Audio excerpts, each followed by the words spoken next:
Well, hello, everyone. We're here to talk about the best practices of conversational AI. Little disclaimer, I got a bunch of disclaimers. I'm not an engineer. I'm not, technically, I went to engineering school and got a computer science degree, but I didn't learn anything. So I like to keep things very practical and pretty high level. And my background is in sales and marketing. So when I think conversational AI, it's specifically in regards to sales and marketing, having conversations, sometimes support, customer support can be it too. So that's the context. So if this isn't what you're looking for, if you are looking for an engineer, sorry to disappoint you. But I would love to see in the chat. How can I do the chat? Can I get the chat? If anybody's business or life revolves around sales, marketing, revenue, whether you're an entrepreneur or you are in charge of making money, I'd love to just get a comment in the chat just so I know, because that's the goal of what I want to talk about. That's specifically what I want to bring some solutions, share some best practices of how AI is helping in that context. So, okay, great. I can got these two screens. One's maximized. Okay, Terrence, I see you. Appreciate that. Anybody else? So just one person is sales, marketing, entrepreneur, is job relates to making money. Okay, Keita. Yeah, awesome. Yeah, you're an entrepreneur, consultant, owner, business owner. Yeah, awesome. Well, cool. Just wanted to see who's in the audience. 'Cause I've Yeah, learned. Yeah, go ahead. Sorry. Yeah. sorry to interrupt. Let me just say that, most of our speakers are not engineers, so they talk about Okay. the business aspect. So no worries about that. Awesome. Thank you. So, but I can fake it pretty good. So I just wanted to get that clear because so just quick, who am I? I'm Arvell Craig. I call myself an AI evangelist and speaker and consultant because I like talking and I realize I can actually make money just by leveraging my personal strengths, which is communicating, which I've learned over years. I'm from Detroit originally. I got a computer science degree after studying engineering, electrical engineering, computer engineering, but the internet came out and I'm like, I want to make some money. And these people are going rich with these .com. So I got into computer science, but I launched a web design company in 2001, maybe. So that's kind of been my profession. I did live in Tulsa for 12 years and got a Master's of Divinity, which is a whole other topic, which we can talk about another time. But so I got a couple of degrees and now I live in Phoenix. So there's just a little background about me. Oops, go back. Besides that, so again, digital marketing entrepreneurship has been my career. Sometimes I've had jobs as an executive in marketing, but that's kind of what I've been doing. Chatbots and conversational marketing, which wasn't really AI, but it sounds similar. So I started building chatbots and conversational marketing strategies since 2017, and that was a real up until COVID. That was kind of my focus. Then I was like, the world's ending. Nobody wants a chatbot, but the world didn't end. And then ChatGPT comes out, so I backtrack and pick back up all those things. Earlier this year, I wrote the AI strategy playbook, which you can find at your local Amazon stores. And again, you can scan the card to go to arvell.us and it brings up my link. So that's, of course, there's my family. I say that's my biggest success story right there. It's my wife and daughter. So let's talk about AI. So again, generative AI is the new version of AI. So I kind of show this picture again, not knowing the different levels of engineers and regular people here, but AI, of course, is not new. ChatGPT and generative AI is new, invented around 2017, 2018. And of course, ChatGPT comes out. But AI has been around for a long time. And so I want to just give you all some of my AI basics.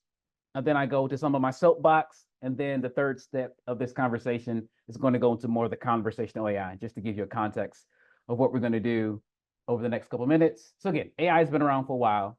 Machine learning comes out around 97.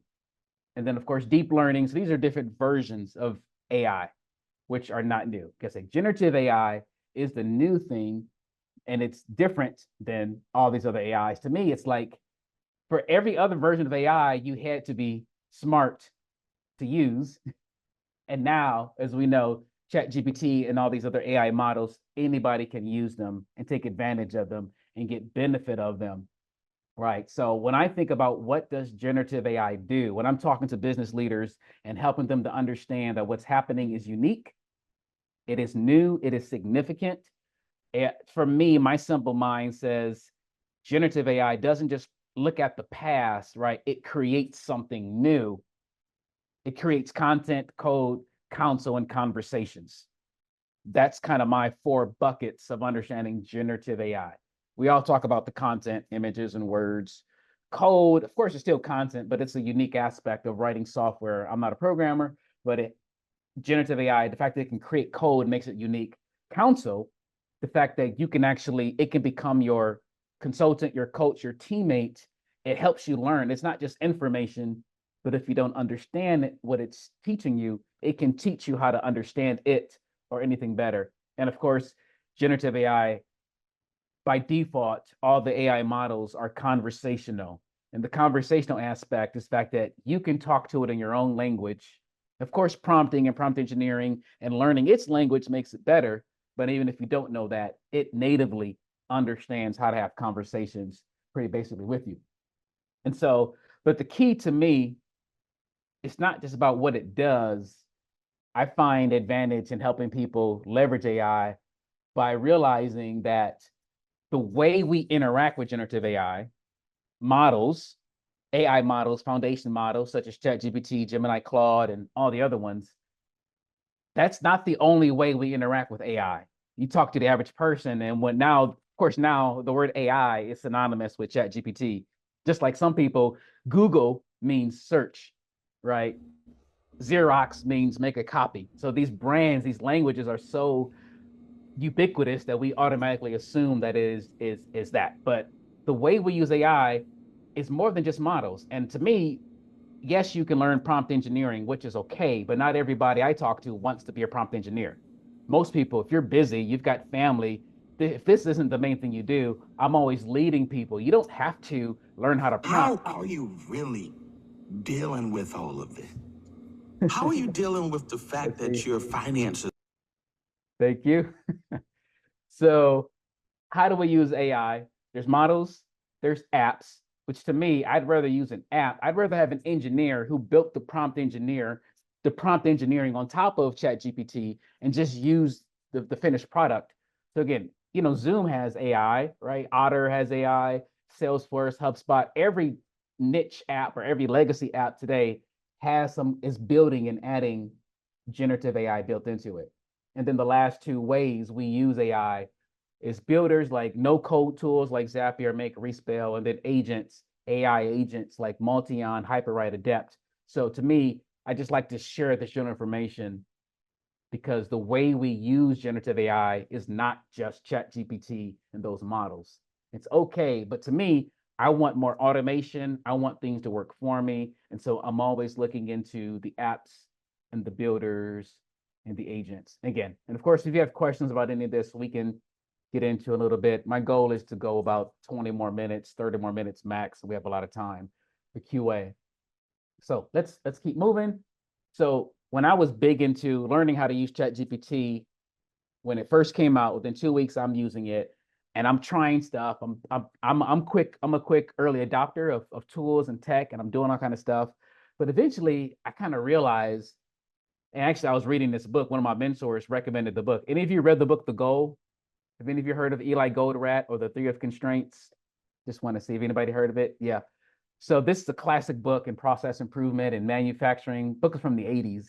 But this guy who passed away maybe 10 years ago, but he made this quote talking about technology and how amazing technology can be. And he said, technology can only bring benefit if and only if it diminishes limitations. He talked about how if you don't understand what your limitation is in your life or business, adding more technology is not going to help you make progress in reaching your goal. And for me, that blew my mind because if we have ChatGPT on our phones, right, it's got a Wharton School MBA, it knows every single book you want to read, every strategy, every technique, it knows everything. And I'm like, why am I not rich? If I have access to all knowledge, the basics, right? It's not perfect, but compared to any human being, it has everything. Why am I not getting what I want to get from it. And to me, that blew my mind. It's like, and this is a year ago, but I realized that I love AI. I love what it can do. I'm going to use it. But unless I really understand the stumbling blocks, the limitations in my life or my business or my AI, more technology is not going to fix me if my issue is my mindset or my current or my business model or my products. So I just want to get, again, I'm just going to share with you some of these concepts that help me to not just use AI, use technology, but also to evolve and to grow as a human, as a father, as a husband, as a business person. These are the core concepts that are shaping all that I'm doing. And so the last thing with the guy, Eli Goldratt, he talks about all life has constraints. So I'm like, again, in your business, your investment, your input, your leading indicator, you got time, you want to make more quality, you need money, you need people, all these inputs we're putting into our lives and our businesses so that on the output, right, we want to grow, increase our influence, increase our impact. So again, the question is always, as you assess yourself, it's not about what AI can do, because you can get lost. I got lost looking into every new AI app, every newsletter, following Twitter. Oh, wow, GPT-4, 4.0, this new one, Claude. Let me test. Which one's better, Claude or Gemini or ChatGPT? Which one's the best? As if that's the key that's going to help you unlock what you're trying to unlock in your life or business. So again, it's not about what can AI do. It's about where do I need help in my funnel, in my process. So again, these are just some nuggets I want to share with you to think about. Because for me, because I love tech, I love playing around. I've had to slow down and pull back and make sure I'm really honest about what I actually need, what the stumbling block is in my funnel, in my business, so that I can focus there and use AI if it can help me. But if that's not the key that I need, then focus on what I actually need to move forward. Okay. And actually, I want to pause there, just in the chat, any of you in business, I'm curious, what do you think is the limiting factor in your business or growth? Just want to hear, I would love to know, what do you think? Do you need investment? Are you looking for networking, relationships? Is it a mental thing? Do you think if your product was higher quality, then you'd make more money? But if anybody cares to share, I would love to just hear, what do you think is your, what's the limiting factor that keeps you from getting to the next level, if you care to share? Because again, I would talk about conversational AI and what it can do and how it can help businesses. But the goal is that getting leads. Thank you. But if that's not the thing, and actually conversational AI can help get leads. So that's cool. Thank you for sharing. Anybody else care to share? Or again, it's like, what if you had 100 times more customers? What would break? That's another way to look at the limiting factor. Prospecting. Yeah, awesome. See, so prospecting and lead generation is 100% of what I do for a living. Is how I use AI. So that's great. Customers, leads, reach. Awesome. Thank you. I appreciate you guys for sharing. Again, that's going to make it personal. That's going to make it specific, and we can kind of direct the conversation based upon that. So when I think this is one version, there's different ways to look into marketing, different ways to look into a funnel.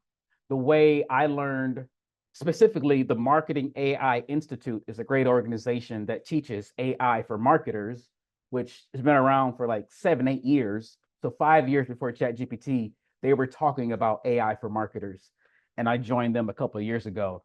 But the way they break down how can AI help my business, they break it down in these 5 categories: planning, production, personalization, promotion, and performance. Again, you can look at it in different ways. So again, do I need help with strategy? Okay, maybe AI can give me a strategy if I don't have one. Do I need more content? Which I say most people don't need more content, but I think I need more content, so AI can help me write content. Does my content doesn't need to, but if it was more personalized, would that help me? And that's one of the benefits when I look at conversational AI. It's kind of like one-on-one conversations give an individual a personal experience versus generic information that's kind of mass marketed. Then the last two, again, promotion. I have content, I have a strategy, but not enough people see, they're not aware of me. So that's your promotion, that's your ads, that's your networking or whatever. How do you promote the content that you already created? And then lastly, is performance. I've done all this stuff, but I'm not getting the results. How do I analyze? How do I optimize what I'm doing? So the thing is, AI can work in each of these 5 different areas. And I actually, so I will just one plug, my book, the AI Strategy Playbook, I break down where can AI benefit a business's marketing in each of these 5 different steps. And I talk about what are the tools or prompts that could be in apps that are beneficial at each of these 5 different stages. That is kind of what my book was based upon, of giving people ideas. So today, when we talk about conversational AI, to me, what I'm typically looking to do, I want to reach more people, but I want to reach more people via one-on-one conversations. That's just, I like networking. I like meeting people. I've always been, when I started building chatbots in 2017, that was the opportunity. Chatbots and we all use WhatsApp, and on this platform. And the thing is, back in 2015, 2016, the people online, their behavior shifted from just going to social websites. People want to have one-on-one conversations. That's why WhatsApp exists. That's why Facebook bought them. Because even in whether it's business and personal, people want to have one-on-one conversations. Chatbots and all these kind of things are popular because, one-on-one conversations is valuable, but it's not scalable unless you have some technology that helps you have those one-on-one conversations. So that's what conversational AI is to me. So I want to reach masses of people. How do I reach masses of people via one-on-one conversations? And of course, technology is always changing. It's always getting more new. So there's a lot of opportunities as AI is getting smarter and better. And again, that's what we want to get into. And so again, let's just cover the basics. So the first thing I'm thinking about when it comes to conversational AI, what is the use case? What's the bottleneck? What are you looking to do? Customer support means you have a mass amount of customers who, if you could have one-on-one conversations with customers at scale, your business is going to benefit. Appointment setting, lead generation, lead nurturing, recruiting. These are all the use cases. People come to me asking me, hey, Arvell, how do I use AI in these contexts? Some people think about closing, which I kind of crossed out. I don't think AI is there yet, where it actually takes the full responsibility. If maybe it's just copywriting, can get people to read and click. But AI that actually deals with objections and converts people, if it's a higher value sale, I don't see that happening yet. But these 4 categories I get asked about, and I'll make recommendations for on a regular basis. So I think that's very realistic. Now, where are we going to have these conversations at? What's the context? Because AI is limited by the intelligence of the AI. It depends on what's the medium or the channel. So right now, phone and voice are a relatively new channel, which V-Agents is my current day job, which we deal with the phone and voice, typically for call centers, customer support, context. So what's the channel where you would have one-on-one conversations? Phone or voice, SMS, email, social, web chat, right? Those are the options that I know of that I can kind of guide you. And again, it just depends. If you don't have hundreds of people, thousands of people going to your website, I'm probably not going to recommend you get a web chat unless you already have the traffic. And I'll share more about that. So these are the basics that we want to think through before we start investing into AI, conversational AI, right? Because this also will determine what's the best application. The application is going to be based upon the use case and the channel of where these people are. Okay. And then the last thing, so when I stopped my chatbot company, I took a small stint in telemarketing compliance. So I spent a couple of years understanding for people that do mass amount of marketing, What are the regulatory compliance issues? And more, this is a thing we need to discuss, because if you're going to use the phone, voice or text, you're going to have to understand what are the FTC or FCC regulations, at least in the US, what laws govern what you say, how you say it, who you can talk to.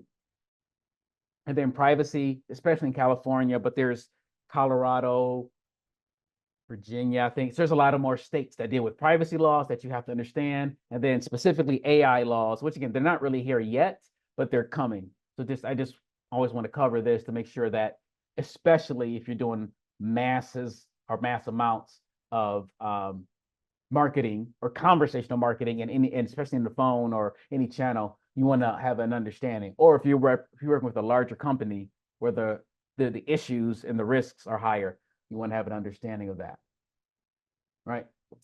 So again, let's just get really basic. The 4 different ways most people are going to use a chatbot or really conversational AI is either a website or an app. You may want to automate conversations and use an LLM or an AI model to help out that process. Facebook, Instagram, probably other social media platforms, you can have direct messages that are automated by AI. Phone and SMS kind of go together. And then now I've been waiting for this for years.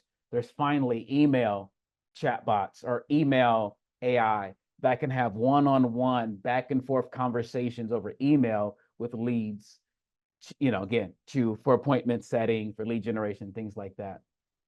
I don't know if any of you heard of Klarna.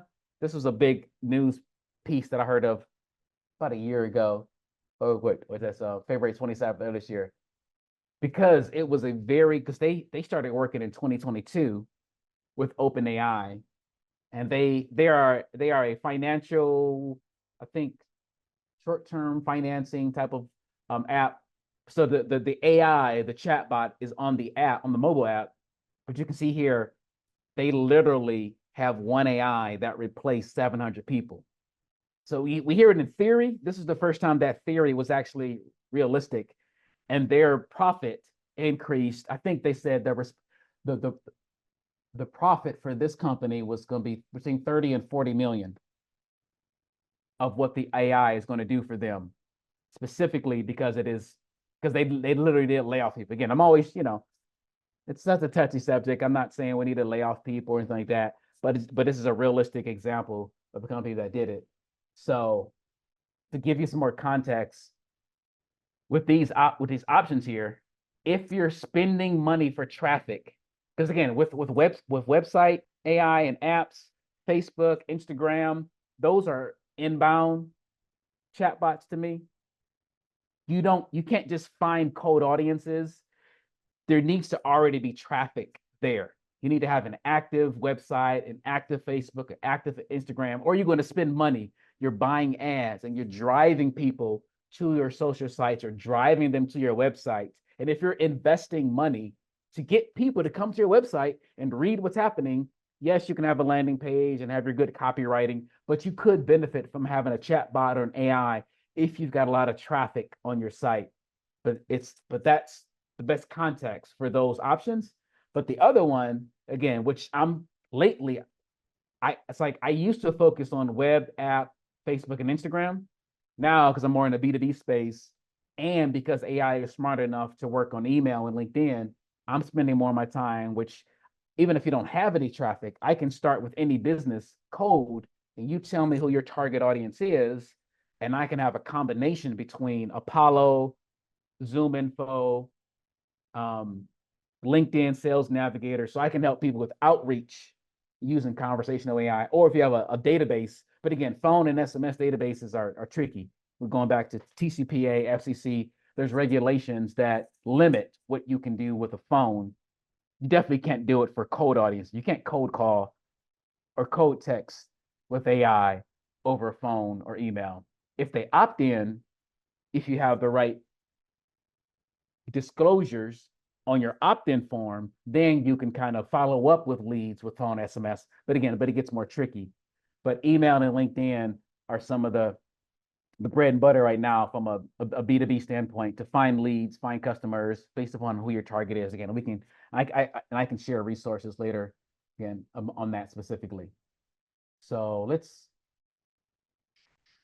I'll go ahead and get all the questions to the end. So again, let's deal with real quick with messaging. If you're building or designing a conversation, you want an AI to have conversations for you. What are the keys to success to actually get the AI to convert those leads? For me, there's 3 things. Number 1, when I say realistic AI capability, AI is smart, it's not human. So you have to understand the limitations of what it can or cannot do. Like I said earlier, AI is not going to close sales. It's not going to deal with, I mean, it can do some objections. Maybe there's some prompt engineering that can make its capabilities a lot more than I know. But for the basics, you need to understand what AI can or cannot do so that you don't set the expectations wrong, because the user, the customer, can get frustrated and they won't have a good experience. If you think, or if you're trying to trick somebody with AI, there's all kind of different things where wrong expectations can debilitate your campaign. But number 2, again, this conversational customer journey. Do you understand the customer journey? Do you know what they want? Do you know what they struggle with? Do you know what they're thinking about all the time? And what does that process look like? Just as a salesperson, if you understand that sales process, if I'm working with you and you understand that, then we need to design that into that conversational AI strategy. Again, by default, an AI model is going to give it's going to be long-winded. So we want to design the AI to have short statements, just like we would text, just like we would email, just like a real person would do.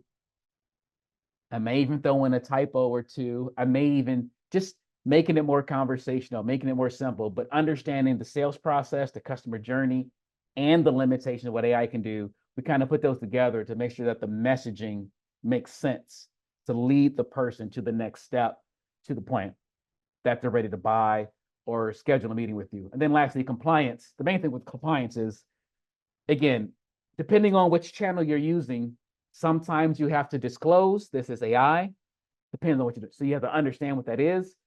Again, you don't want to trick people.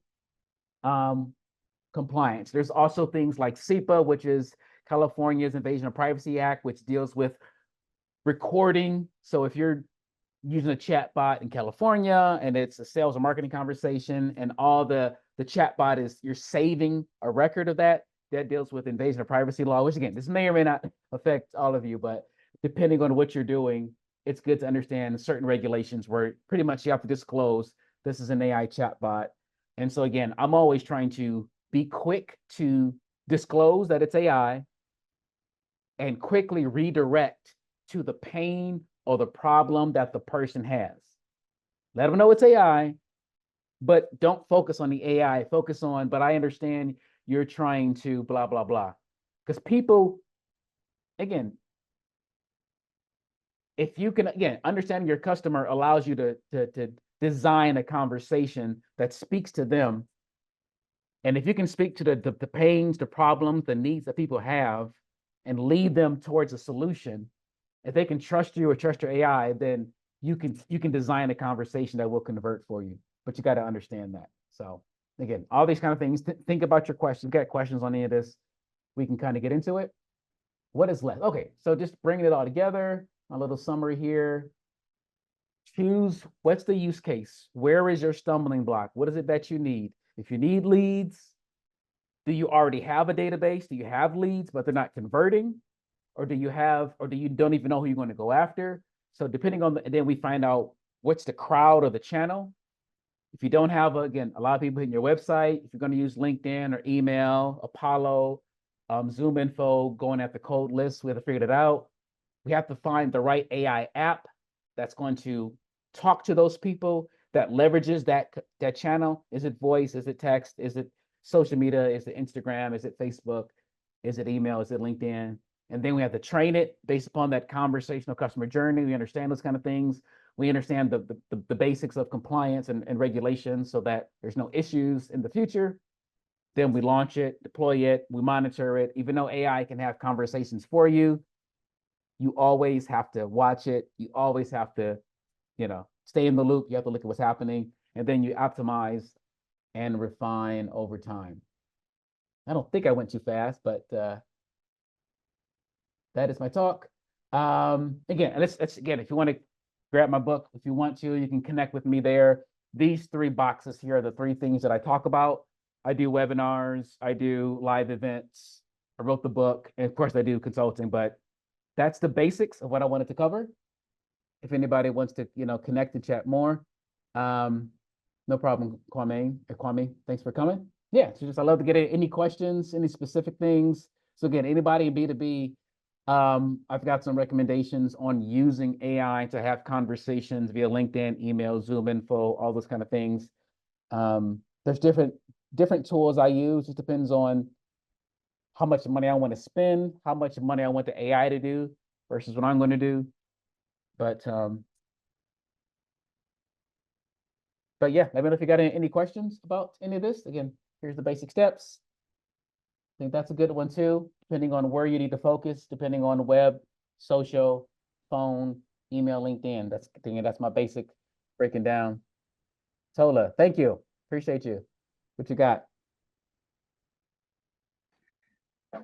Hey, I just wanted to tell you this was really fruitful and informative. I appreciate this. You did an excellent job. I did wanted to ask you one question, and it was more maybe a predictive analysis point of view. When you talk about where's the future of AI agents going, like AI assistants, and do you think it's going to keep impacting humanity roles like you see here in Klarna? That laid off 700 people. Do you think this is going to be an anomaly, or is this going to be more of what's to come, sir? Good question. Thank you again. Yeah, no, thank you. Thank you for the question. Yeah, in my generic AI talk, I say there's a good, a bad, an ugly, and an unknown aspect of AI. And what you're talking about is the ugly. So companies that want to save money, they've always used technology to cut their costs. So if AI, again, can replace people or do the same thing that people are doing, a company, their shareholders, they're going to be not forced, but companies want to be profitable. How often, what's going to be the size of it? Who knows? Eventually, people are going to probably form unions, even in white collar companies, to try to protect their jobs. So in short, yes, I think it's going to continue. Again, because technology, if it can do it for the person, it's going to, that's going to be a reality. Before that, there's always, for us, that's why I feel like compelled to study this, because at least the first step is going to be, do you know how to master the AI? Do you know how to manage it? Because first there's going to be people who's going to manage the AI first. And that's, for some of us, that's going to be our opportunity in the short term. But agents, I think they're going to get really smart. They're going to do more and more and more. And again, it's going to be up for us to find our unique. That's what I mentioned earlier about my own little story about I love AI, but I'm leaning more towards community. Even this group, I want to invest into community. I want to invest in the things AI doesn't do. So either way, that's another tangent. But anyway, but to answer your question, yes, I do think it's going to continue to develop. And what you got? Arvell, can I jump in right quick? Please. So I'm actually working with a company right now, and Keith, I told you about this. Can't really tell you who it is, but large insurance company, and they are trying to find ways to cut out those back office type things. But this is what I'm telling people. Yes. And we talked about that number, the number that's being thrown around by 2030. We're looking at 73 million jobs being lost because of AI, but there's 58 million that are going to be created with it. So there's a delta of 15 million people in there that we can train and show how to use this, help them get their skills up. Again, people are afraid of it, which is why people aren't using it like they should be. And I think that presents opportunities for us, in this space to become more familiar with it And the main area that I think everyone is overlooking is there's going to have to be an influx of QA. These things are still fallible. But if we've got people in place that know the technology and know what the outcomes should be, then there's a whole job market for that QA piece that people just aren't talking about enough for me. That's a good point. Yeah. Aaron? Hey, Drew, that was a great point, man. I think that I just had this conversation with someone the other day, and we were talking about everyone's infatuation with AI, and the comment I made is you have to have a certain level of knowledge of what the output should be to even validate that it's any good. And I think the idea that anybody can sit at a prompt, put some words together and get some output, they can, but we don't know if that's good or bad output. It's just output. Bingo. Bingo. That's it. That's why I was telling you, Katie, when we talked a couple of weeks ago, people like yourself are going to be absolutely invaluable. When it comes to doing these large scale, changing these back offices where there's a lot of data involved.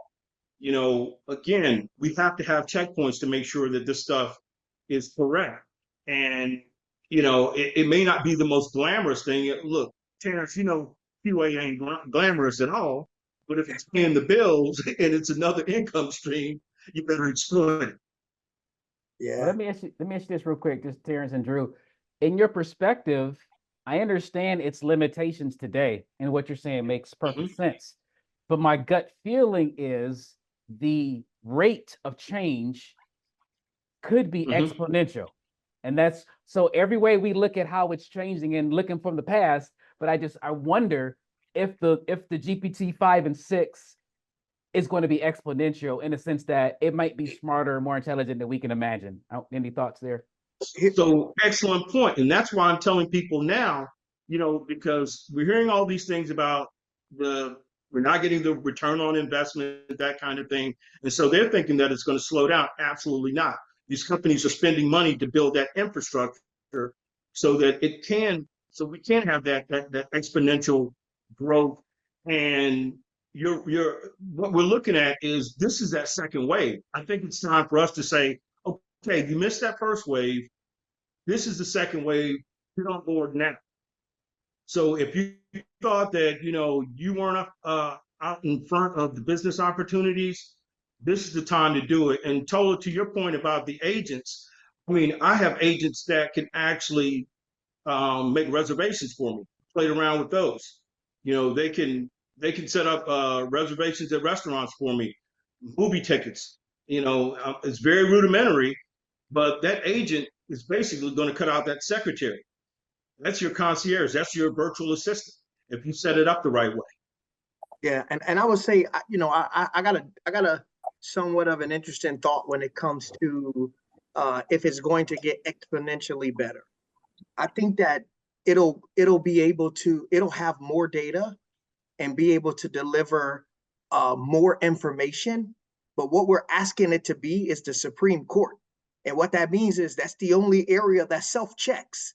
So we're going to rely on AI to check AI, right? And that's, I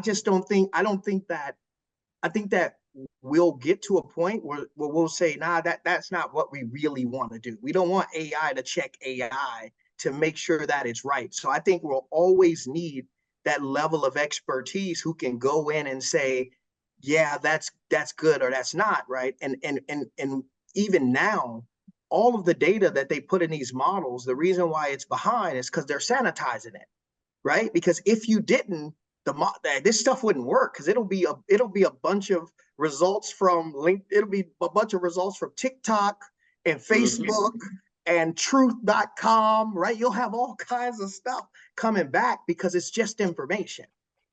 And you know what you hit on, though, Mr. Terrence? Pittman, thank you. That's spot on. You hit on that spot that this is why I tell people we have to be at the table now so that we can combat those biases, that wrong information that's being built into these things. Because if you can consistently begin to tell these machines, hey, this is what it is, this is what it is, it begins to believe that it's true. So we cannot not be at the table and then allow that type wrong thinking, that type wrong foundational thinking to be embedded in these things. We have to be at the table. We can't run away right Yeah, Um, I said in 2017, 2018, that until we bring diversity of thought to the table, AI and ML will always be in a limbo, right? And when I used to hire, I go, you can give me 10 people from MIT, I'll take one, maybe two, because you go to MIT to learn how to think like MIT. I don't need 10 people thinking like MIT. I need a diverse set of thinkers, because that's how we're going to bring that level of diversity of thought into something like AI and make it work for everybody. I want to chime in here real quick, like Ethan Anthony here. I agree with you 100%. You're spot on. And Drew, excellent point. I think that what we have to look at there, first of all, the diversity of thought is very important. Back in grad school, we had this debate, and AI is only as good. We always say AI is only as good as the data. I say the data is assumed. AI is only as good as the people who are actually responsible for training and building the models. They're the ones who have the ultimate final say in what data gets selected, what sanitization process is used, what gets yay, what gets nay, etc. So diversity is a sine qua non. But when you look at where we're going with respect to the technology itself, and I'm coming at it from the perspective of deep tech, we are always working to mimic the human brain. Okay. Advanced prompt engineering is designed specifically to get these LLMs to reason like humans. Now, they're not there. We're not there. We're not going to be there for a while.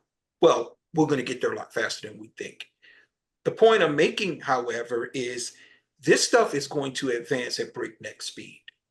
The reason why it's going to advance at breakneck speed is because it's being democratized. That's the thing you cannot discount.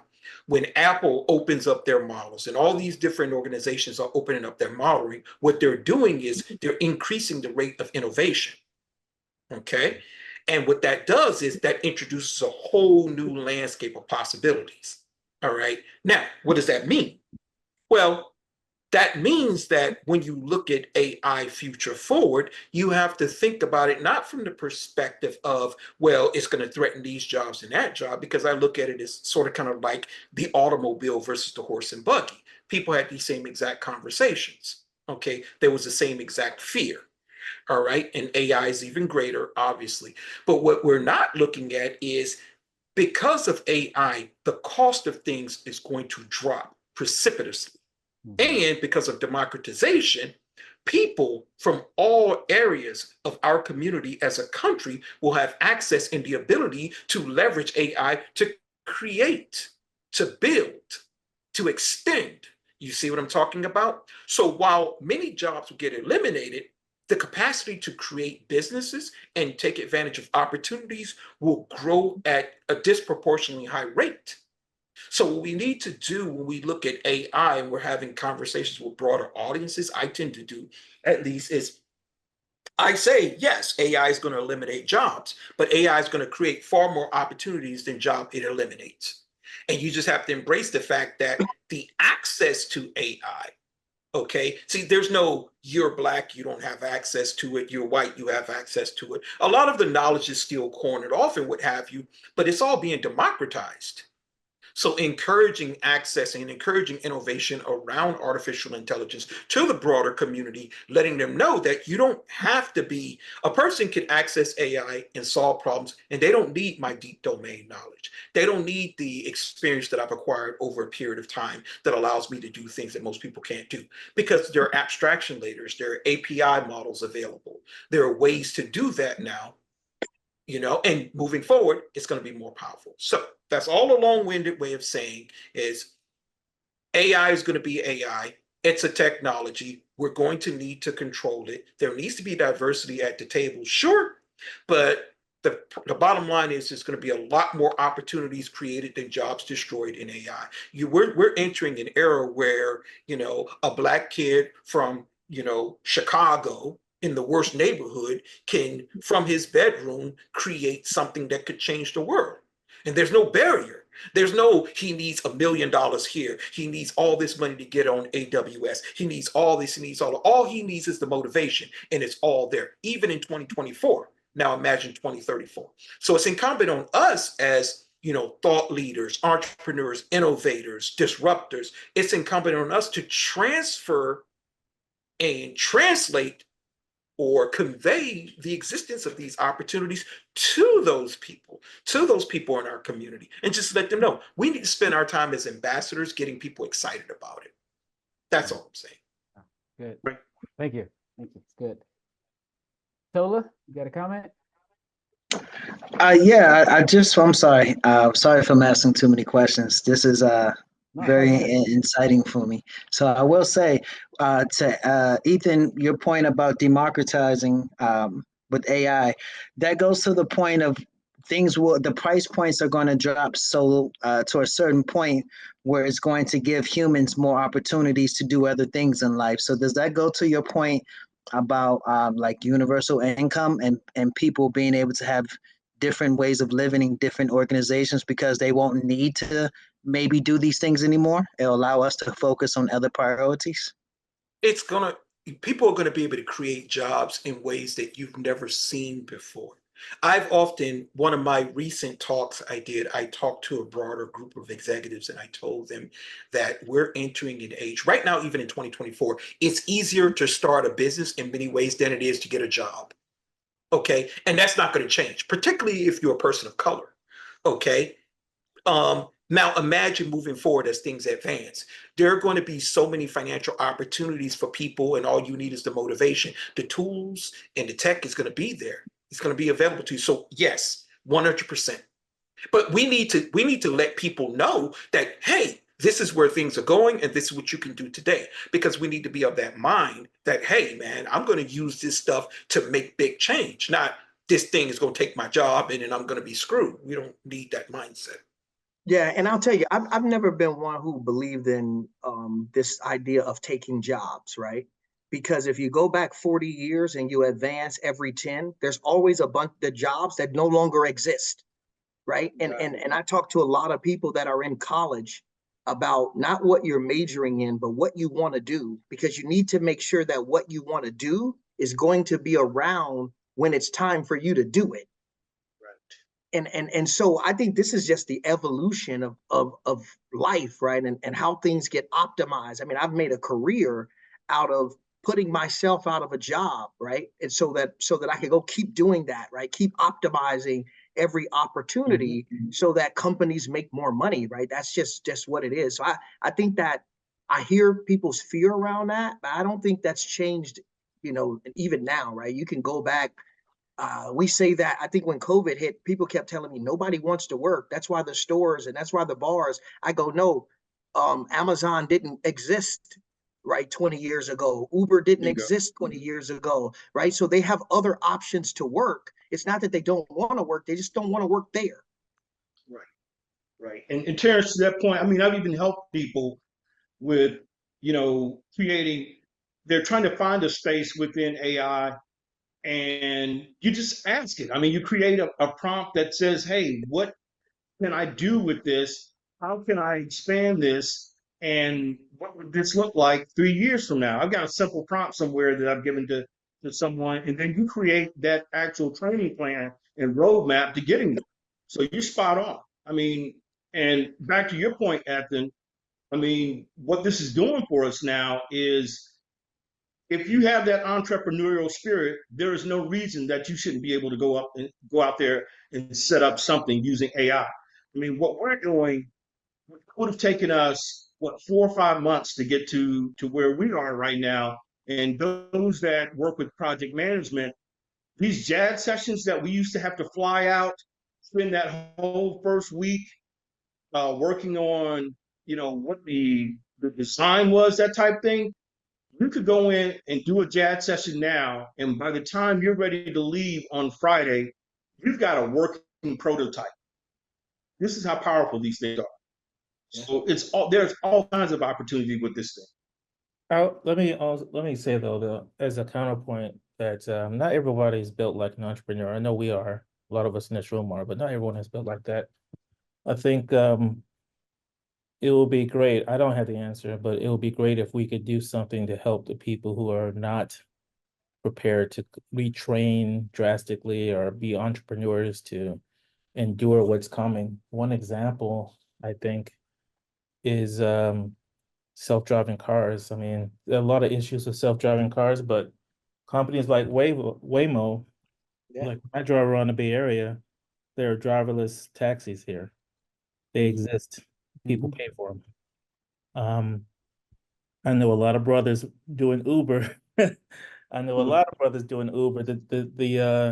You know, where that is going is that there's not going to be anyone driving Uber. It's just going to be self-driving, right? So what are they going to do? What some people put food on the table with Uber and Lyft.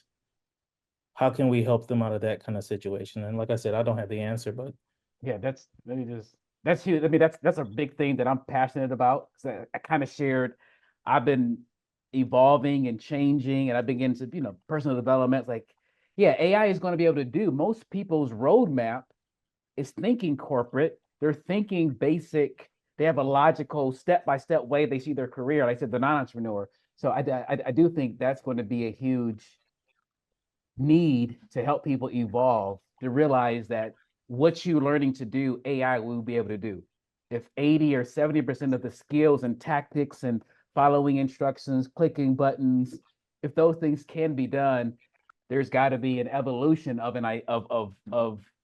of who you are, what you bring to the table. I think there may be different, I wrote down economies or ecosystems, because we have to like create our own way to bring value to one another and make money with one another. Even, that's the thing. There's gonna have to be newer like communities and bubbles where we can sustain one another, because yeah, intelligence is going to be ubiquitous, technology is going to be ubiquitous, all of it's going to be infinite, all these human and EQ experiences, and there's just going to be a lot of ways I think we have to evolve as people of how we contribute to one another, what we care about, because it's not just about the fastest, cheapest thing. There's going to be other things that's going to create new ways of making money, or new economies, new ecosystems is what, again, I'm always kind of imagining what that's going to look like. any man, ideas that's on how we help good. I'm sorry, I was just gonna say, any idea how we can help the people who, I don't know, 55-year-old man only drive taxis and lifts? How are we gonna help him to evolve?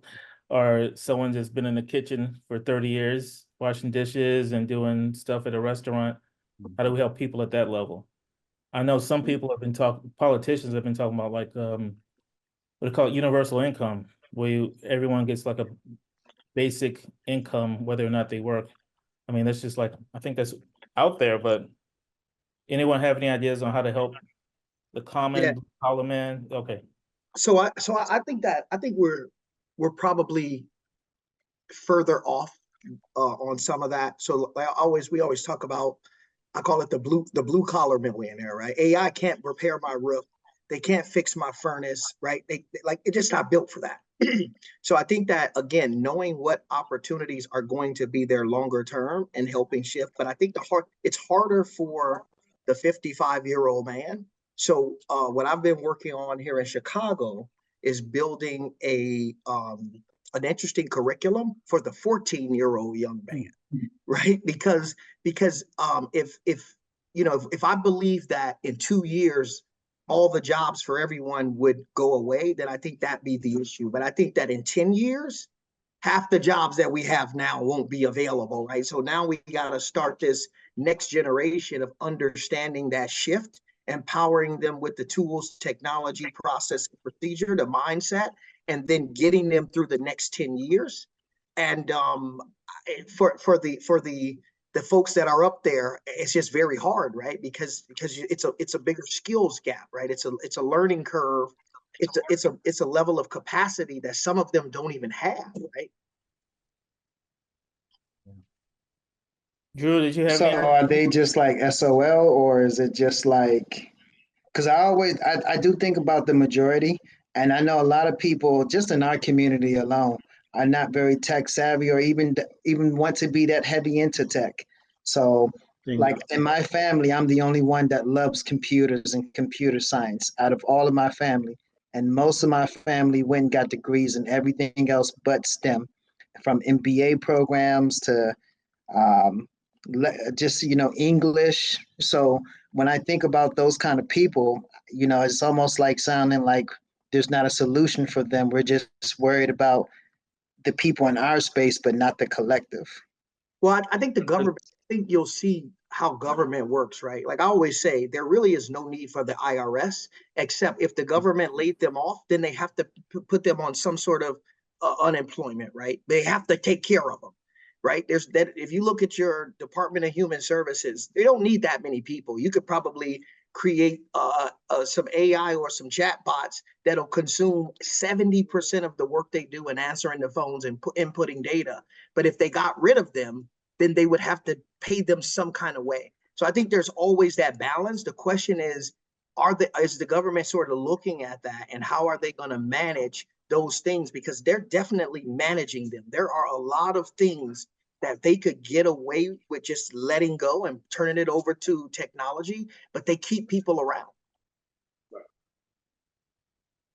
And so what I did, guys, when this first started, this is why, Judy, I was telling you, I was so happy, Evan, for bringing me in, because I got into the place where I was just beat up. I was trying to help people, but every time I would get on a Zoom call with someone and show them AI, it would turn into, from that 30-minute call, it could turn into 2 hours, because they really understood the impact and what they could do with it. So what I did was I created this rudimentary site called Andrew Intelligence. I was able to get that domain name, believe it or not.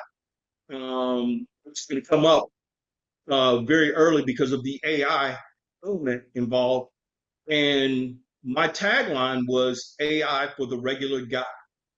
And, I'm still building the site out. And what's funny is, getting with you guys, I went back to the firm that I'm using to help me build the site out with. We're going to have a conversation tomorrow, and we're going to get this site up and launched. And it's out there right now. I'll turn it on so you can just see where we are, where I am. But what I was doing is I was giving people basic prompts to be able to use it, helpful prompts. And Terrence, to your point, yeah, it's not going to help you build that house or fix your roof, but it can give you the plan and give you what you need and the best case scenario for getting it done.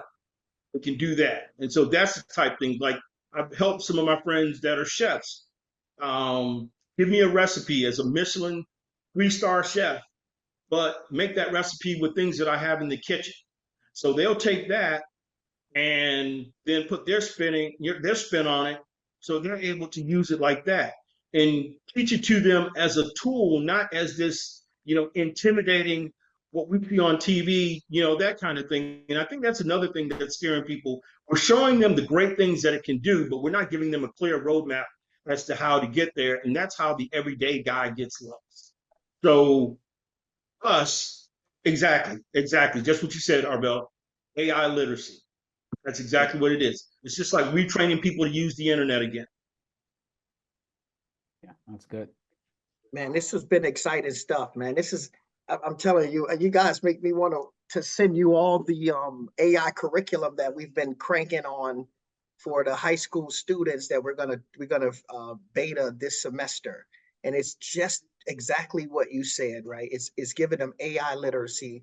It's teaching them how to use the tools. The whole concept is we introduce you to some of the more popular Gemini, ChatGPT, Claude. We introduce you to tools that allow you to create imagery. We introduce you to tools that allow you to create presentations. And then we send you off to go find an AI tool that interests you, and then use all those tools to present it back to us. That's awesome. Terrence, I met you before. Probably. In Chicago. Yeah. I'm in Chicago. Yep. With you. Yep. That's crazy, man. I'm like, I know this guy. Yeah. I'm here in Chicago now, man.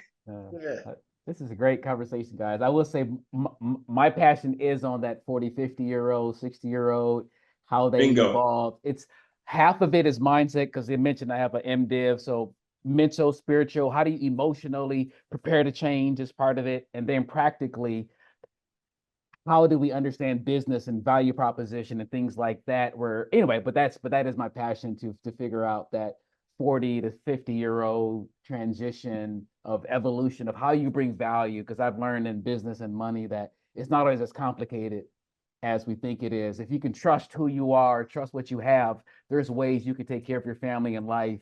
Don't get caught up in what you see on media, whatever. But there's like a personal growth aspect that I think I want to help people unlock with AI and with themselves. But that's my little passion project. You said it at the very beginning, though, Arvell. You said it at the very beginning. You remember, you have to understand what the problem is. Yeah.